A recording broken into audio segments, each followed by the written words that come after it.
Assalamualaikum warahmatullahi wabarakatuh.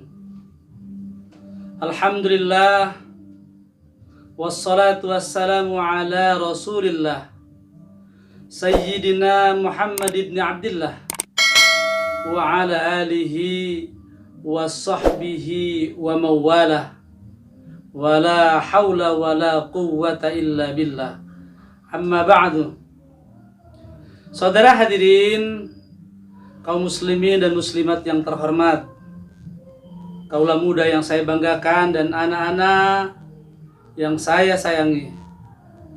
Alhamdulillah, kita bersyukur kepada Allah Subhanahu wa taala, Zat yang maha tinggi dan yang maha agung, yang senantiasa melimpahkan kepada kita semua berbagai anugerah kenikmatan. Alhamdulillah, saat ini kita bisa berjumpa kembali dengan saya, Kang Sae, dalam serial kisah para nabi dan rasul. Salawat dan salam semoga dan selalu terlimpah curah atas junjungan alam baginda Rasulullah Muhammad sallallahu alaihi wasallam. Allahumma salli ala sayyidina Muhammad wa ala ali sayyidina Muhammad. Saudara hadirin, kaum muslimin rahimakumullah, pada kesempatan kali ini atau pada perjumpaan kali ini kita akan melanjutkan serial kisah Nabi dan Rasul, yaitu kisah Nabi Harun alaihi salam.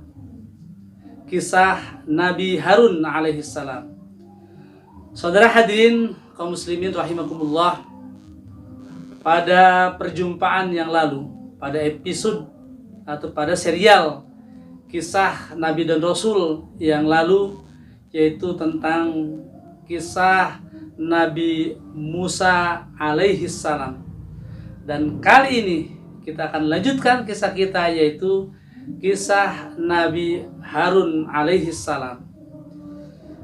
Saudara hadirin, kaum muslimin yang dirahmati Allah Subhanahu wa taala, Nabi Musa dan Nabi Harun ini adalah dui tunggal. Atau Nabi Harun dan Nabi Musa ini adalah dui tunggal. Maksudnya adalah dui ini artinya dua, tunggal itu artinya satu. Dua dalam satu atau satu dalam dua. Kenapa demikian? Nabi Musa dan Nabi Harun ini adalah adik kakak, atau Nabi Harun dan Nabi Musa alaihissalam ini adalah kakak beradik. Hanya saja secara kebetulan Allah mengangkat Nabi Musa alaihissalam, adiknya, yaitu lebih dahulu menjadi Nabi dan Rasul, yang sesudahnya adalah yaitu kakaknya, yaitu Nabi Harun alaihissalam. Saudara hadirin kaum muslimin rahmati Allah, Harun bin Imran bin Kohats atau Kahats bin Azar bin Lawi bin Yakub bin Ishak bin Ibrahim. Nabi Harun ataupun Nabi Musa ini sampai keturunannya, yaitu sampai kepada Nabi Ibrahim alaihissalam. Saudara hadirin kaum muslimin rahmati Allah, berdasarkan catatan sejarah bahwa Nabi Musa dan Nabi Harun dan Nabi Musa alaihissalam ini selisih usianya juga tidak terlalu jauh. Nabi Harun alaihissalam lahir 3 tahun sebelum Nabi Musa alaihissalam, dan usianya Nabi Harun itu usia sampai wafatnya adalah 122 tahun, sedangkan Nabi Musa adalah 120 tahun. Saudara hadirin kaum muslimin dan muslimat yang dirahmati Allah Subhanahu wa taala, kembali kepada apa yang saya sampaikan bahwa Nabi Harun alaihissalam ini memang dui tunggal, dua dalam satu atau bersama-sama dengan Nabi Musa alaihissalam. Nabi Harun alaihissalam dilahirkan pada saat situasi atau kondisi satu keadaan di mana Raja Fir'aun yang saat itu membuat sebuah peraturan agar di mana setiap bayi yang lahir seorang laki-laki tidak ada pilihan lain kecuali harus dibunuh. Kemudian perempuan-perempuan yang hamil, yang saat itu sedang mengandung, ini juga harus melaporkan kepada Raja Fir'aun. Bahkan para pemuda-pemuda dijadikan sebuah budak yang saat itu diberlakukan oleh Raja Fir'aun alaihissalam. Tentu saja setiap tahun banyak sekali anak-anak yang lahir yang laki-laki dibunuh hidup-hidup oleh Raja Fir'aun. Nah, sedangkan saat lahirnya Nabi Harun alaihissalam, saat itu sedang terjadi free atau saat sedang terjadi libur, karena berdasarkan nasihat kerajaan, Raja Fir'aun dinasihati oleh para penasihat kerajaan agar ada pergantian tahun. 1 tahun membunuh, 1 tahun tidak membunuh, 1 tahun membunuh, 1 tahun tidak membunuh. Saat Nabi Harun alaihissalam dilahirkan, saat itu memang sedang terjadi pembunuhan. Maka selamatlah Nabi Harun alaihissalam. Sementara Nabi Musa adiknya lahir dalam kondisi saat itu memang juga sama pada saat sedang genting dan gawat, tetapi ibunya berdasarkan petunjuk Allah melalui mimpi-mimpinya agar bayi Nabi Musa ini dialirkan ke aliran sungai, dimasukkan ke dalam kotak atau kayu ataupun di peti kayu yang kemudian alirannya sampai ke tempat pemandian keluarga raja-raja yang saat itu adalah diselamatkan oleh istrinya Fir'aun yang bernama Asia, yang kemudian dibesarkan diambil oleh Raja Fir'aun. Tetapi tentu saja di episode yang lalu sudah kita sampaikan bahwa pada akhirnya Nabi Musa juga karena tidak mau disusui oleh siapapun, ternyata ada seorang wanita yang bisa menyusuinya, yang tidak lain adalah ibunya sendiri. Artinya Nabi Musa dikembalikan ke ibunya, dan saat itu juga ada kakaknya, yaitu yang bernama Harun, yang tidak lain adalah Nabi Harun alaihissalam. Saudara hadirin kaum muslimin rahmati Allah, dalam mengembangkan dakwah tauhidnya, Nabi Harun ini jelas sebagai partner, sebagai teman dari Nabi Musa alaihissalam. Dimana ketika itu Nabi Musa alaihissalam saat itu dia diperintahkan oleh Allah untuk berpuasa selama 30 hari. Kemudian saat itu dia meninggalkan umatnya, yaitu pergi selama 30 hari untuk melaksanakan berpuasa dan pergi ke Bukit Tursina ataupun Gunung Tursina. Yang ternyata setelah genap 30 hari itu harus cukup 30 hari, kemudian digenapkan menjadi 40 hari. Artinya saat Nabi Musa alaihissalam meninggalkan umatnya selama 40 hari, ya, ini umatnya ditemani oleh Nabi Harun alaihissalam sebagai pengganti Nabi Musa alaihissalam. Saudara hadirin kaum muslimin rahmati Allah, di episode yang lalu juga sudah kita bahas, justru saat Nabi Musa alaihissalam pergi selama 30 hari dan sampai ditambah lagi 10 hari, dengan katanya sampai 40 hari. Saat itu ada seorang yang musyrikin yang kemudian juga mengganggu dakwahnya Nabi Musa dan Nabi Harun, yang bernama Musa Samiri. Musa Samiri saat Nabi Musa tidak ada, dia membuat kesempatan, yaitu dia pandai bersihir. Dia menciptakan sebuah sapi dari tanah, yang kemudian tanah itu bisa menimbulkan suara yang seolah-olah sapi buatan Musa Samiri itu hidup. Nah, saat itulah digoyahkan umatnya Nabi Musa alaihissalam dari Bani Israel. Musa Samiri mengatakan, Musa telah kehilangan arah, Musa telah tersesat. Harusnya dia kembali, tapi saat ini dia disesatkan oleh Tuhan, dan Tuhan yang datang kepada kita saat ini, yaitu dengan memperlihatkan sapi yang diciptakan dari tanah yang kemudian menimbulkan suara. Saat itu banyak sekali orang-orang Bani Israel yang keluar dari agamanya yang kemudian merasa kebingungan. Dan saat itu Nabi Harun alaihissalam sebagai wakil atau pendamping Nabi Musa juga tidak bisa berbuat apa-apa. Saudara hadirin kaum muslimin rahmati Allah, lalu ketika Nabi Musa kembali datang, barulah Nabi Musa menegurnya kepada Nabi Harun, "Wahai Harun, mengapa engkau tidak menjemput aku? Mengapa engkau tidak mengunjungi aku?" Kemudian Harun menjawab, "Wahai Musa, aku adalah patuh terhadap perintahmu. Jika aku meninggalkanmu, bagaimana umat kita Bani Israel tentu saja akan merasa mereka akan kehilangan arah."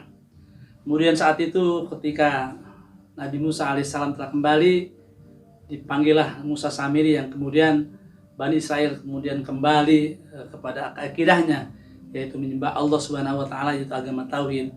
Saudara hadirin kaum muslimin rahmati Allah, peran Nabi Harun alaihissalam bagi Nabi Musa ini sangat-sangat penting sekali. Dalam satu kisah disebutkan Nabi Harun alaihissalam memiliki kepasihan di dalam berbicara, kepasihan dalam melafalkan kalimat ataupun kata. Sedangkan Nabi Musa alaihissalam, yaitu adiknya sendiri, memiliki kelemahan dalam sisi menyampaikan kalimat atau tidak terlalu fasih dalam berbicara. Hal ini dijelaskan di dalam Al-Quran, di surat Al-Qasas, surat yang ke-28, ayat yang ke-34. Allah berfirman, "A'udzubillahi minasyaitonirrajim. Bismillahirrahmanirrahim. Wa akhi Harun huwa afsahu minni lisanan farsilhu ma'iya rida'an yusaddiquni inni akhafu ayyukadzibun." Ya. Wa akhi Harun, saudaraku Harun, surat Al-Qasas, huwa afsahu minni lisanan, dia itu lebih fasih, lebih jelas, lebih pandai lisannya, ucapannya, pembicaraannya dari aku. Kemudian Nabi Musa mengatakan, "Fa'arsilhu ma'iya arid'a." Fa'arsilhu, maka angkatlah dia menjadi seorang rasul, yaitu untuk ma'iya bersamaku. Kemudian rid'ai yusaddiquni, ya. Kemudian sebagai pembantu aku, kata Nabi Musa alaihissalam. Kemudian yusaddiquni, supaya dia membenarkan apa yang aku ucapkan. Karena ucapan lisan Nabi Musa alaihissalam tidak begitu jelas, maka diperjelaslah oleh Harun kakaknya, yang kemudian meminta kepada Allah Nabi Musa supaya kakaknya, saudaranya yaitu Harun, diangkat menjadi nabi dan rasul. "Ini sesungguhnya aku," kata Nabi Musa, "akhafu ayyukadzibun." Aku khawatir, aku takut kalau mereka nanti akan mendustakan aku. Artinya tidak percaya aku karena lisanku yang kurang fasih. Saudara hadirin kaum muslimin rahmati Allah, ini jelas kedudukan Nabi Harun alaihissalam ini menjadi partner, menjadi teman selain sebagai kakak beradik, yaitu untuk menyampaikan dakwah, menyampaikan kalimat tauhid, terutama pada Bani Israel yang pada saat itu adalah Raja Fir'aun. Kemudian saudara hadirin kaum muslimin rahmati Allah, dijelaskan pula nih di dalam surat Toha bagaimana kedudukan Nabi Harun alaihissalam terhadap Nabi Musa alaihissalam. Disebutkan Allah berfirman di dalam surat Toha, surat yang ke-20 ayat yang ke-29, secara paralel sampai ayat ke-33. Allah berfirman, "Waj'al li waziram min ahli Harun akhi." Artinya adalah waj'al li, jadikanlah untukku waziran, pembantu dari keluargaku. Artinya sebagai membantu aku di dalam berdakwah, menyampaikan kalimat tauhid, menyampaikan agama Allah gitu. Kemudian Harun akhi, Harun adalah saudaraku, yang tidak lain adalah kakaknya Nabi Musa alaihissalam. Kemudian asdud bihi azri. Kemudian yang kehadiran Nabi Harun memberikan sebuah meneguhkan dan menguatkan bagi Nabi Musa alaihissalam, ya. Kemudian wa asyrikhu fi amri. Kemudian aku bisa bersekutu, bisa bersama dengan segala urusan. Artinya Nabi Harun bisa bekerja sama, berduet, kemudian juga di dalam berdakwah menyampaikan kalimat tauhid terhadap Bani Israel yang saat itu dalam pemerintahan Raja Fir'aun. Kemudian kai nusabbihaka katsira, supaya aku banyak bertasbih kepadamu ya Allah. Saudara hadirin kaum muslimin rahmati Allah, jelas Nabi Harun alaihissalam ini adalah boleh permintaan Nabi Musa alaihissalam, yaitu adiknya, meminta kepada Allah agar saudaranya yaitu Harun dijadikan nabi, dijadikan rasul untuk membantu Nabi Musa alaihissalam, terutama di dalam menyampaikan risalah. Karena Nabi Harun alaihissalam memiliki sebuah kelebihan di dalam lisannya, fasih dalam berbicara. Kemudian di dalam surat Toha ayat yang 36 Allah berfirman, qala qad utita su'laka ya Musa. Allah berfirman, sesungguhnya telah aku perkenankan permintaanmu. Artinya permohonan-permohonan Nabi Musa alaihissalam agar saudaranya Harun dijadikan nabi dan rasul, yaitu telah diterima oleh Allah, telah dikabulkan oleh Allah Subhanahu wa taala. Saudara hadirin kaum muslimin dan muslimat yang dirahmati Allah, kaulah muda yang saya banggakan dan anak-anak yang saya cintai.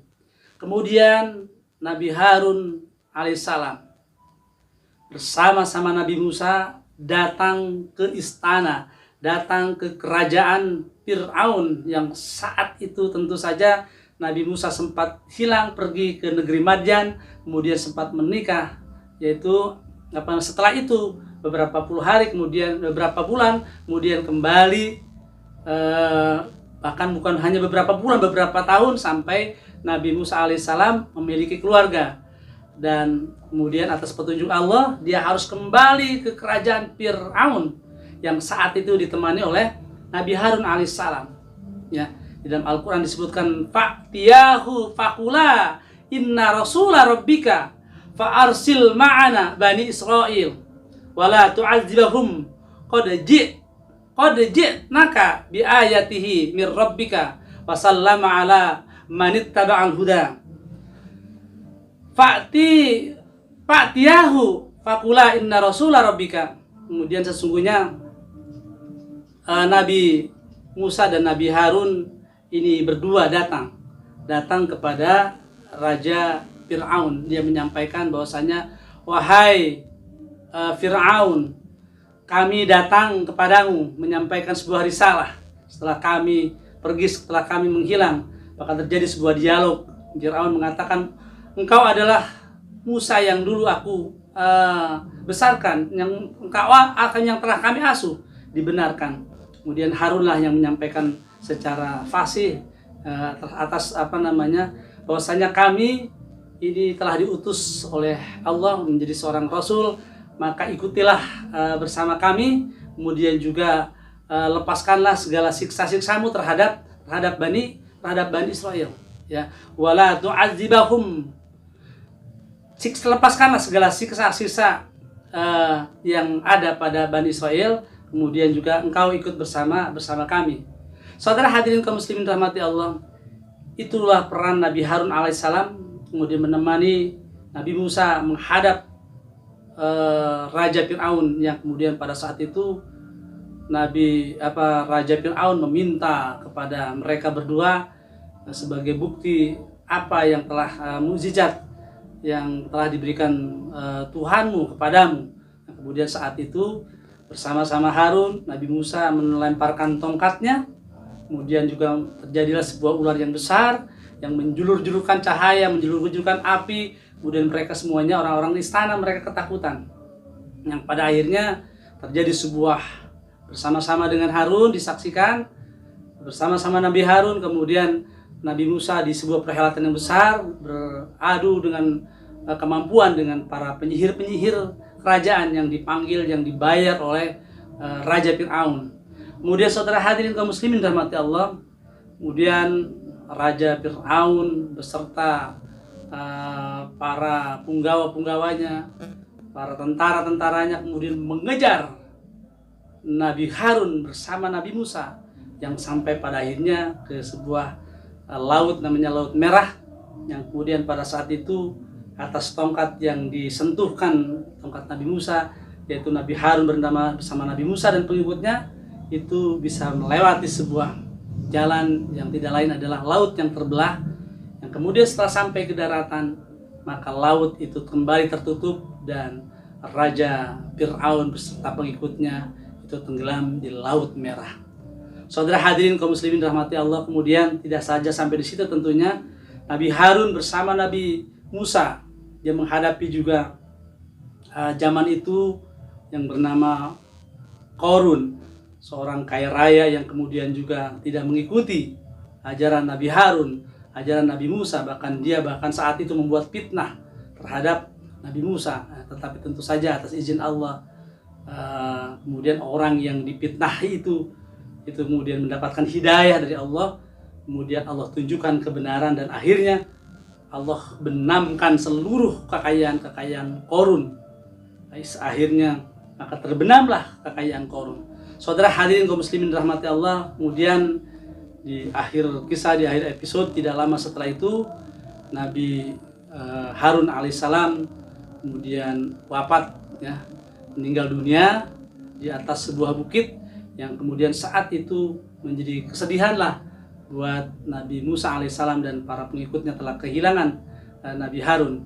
Saudara hadirin kaum muslimin rahmati Allah, tidak lama setelah itu tentu saja Nabi Musa juga meninggal dunia, dan Nabi Musa beserta Nabi Harun ini dalam waktu yang bersamaan diizinkan oleh Allah, atas izin Allah, atas kekuasaan Allah, mereka kakak beradik menjadi Nabi dan Rasul dalam satu waktu. Saudara hadirin kaum muslimin rahmati Allah, sekian dan demikian serial kisah Nabi Harun alaihissalam yang bisa saya sampaikan pada kesempatan kali ini. Mudah-mudahan menambah wawasan, mudah-mudahan menambah pengetahuan, mudah-mudahan mengambil hikmah ataupun pelajaran dari sepak terjang apa yang dilakukan oleh Nabi Harun alaihissalam, juga Nabi Musa alaihissalam, yang kemudian bisa kita teladani dalam kehidupan kita sehari-hari. Saudara hadirin kaum muslimin rahmati Allah, sekian dan demikian apa yang bisa saya sampaikan dalam kesempatan kali ini. Kurang lebihnya mohon maaf. Akhirul kalam, billahi taufiq wal hidayah, birrida wal inayah. Assalamualaikum warahmatullahi wabarakatuh.